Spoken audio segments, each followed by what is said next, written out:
And the president's order seeking to end birthright citizenship directly contradicts the Constitution. California is one of 22 states that have filed a lawsuit challenging the order. Joining us live now to provide a legal breakdown on Trump's immigration agenda and why it is temporarily paused is Professor of Law at UC Law San Francisco, Rory Little. Professor, good to see you. Nice to see you. So to start off here, what legal power does Trump's birthright citizenship executive order actually have? Well, you know, the tradition of our presidents issuing some orders goes all the way back to George Washington. So there's authority for a president to issue orders.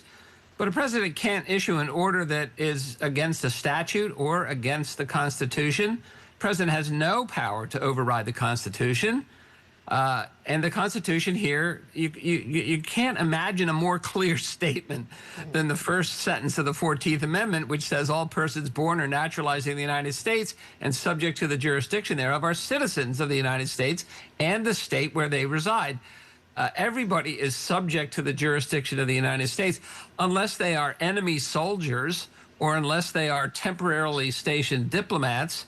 And by the way, the Trump administration is subjecting people to their jurisdiction by trying to arrest them and deport them. If they weren't subject to our jurisdiction, you couldn't do that. So this is a pretty clear case. The judge in Washington State who struck this down temporarily with a temporary restraining order is a Republican appointee appointed by President Ronald Reagan. He's by no means an anti-Trump liberal, and the case is going to go up to the Ninth Circuit pretty quickly. Okay, got it.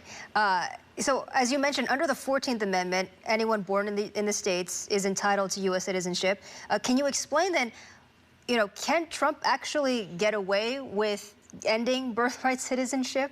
I mean, it would seem like the answer is obvious, but curious to get your perspective on this. Well, you know, a president can get away with whatever the people of the United States allow the president to get away with.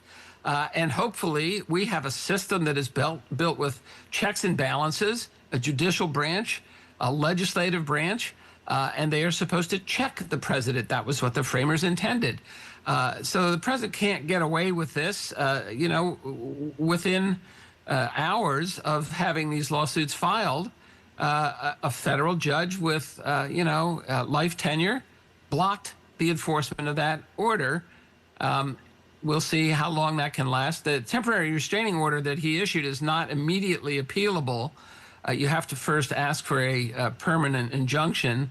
One would think that might come pretty quickly. They could seek some emergency appeal, although it's hard to know what the emergency is. The order itself doesn't go into effect for 30 days from January 20th. So there's really no emergency here.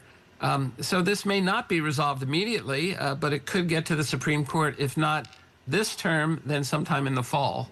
Okay. And as you mentioned, lots of groups are filing lawsuits that are challenging this executive order.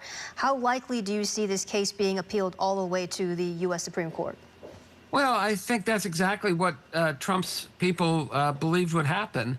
I think they know that the executive order they wrote is contrary, not just to the language of the 14th Amendment, but directly contrary to a Supreme Court decision, which was decided 130 years ago, after the 14th Amendment was enacted.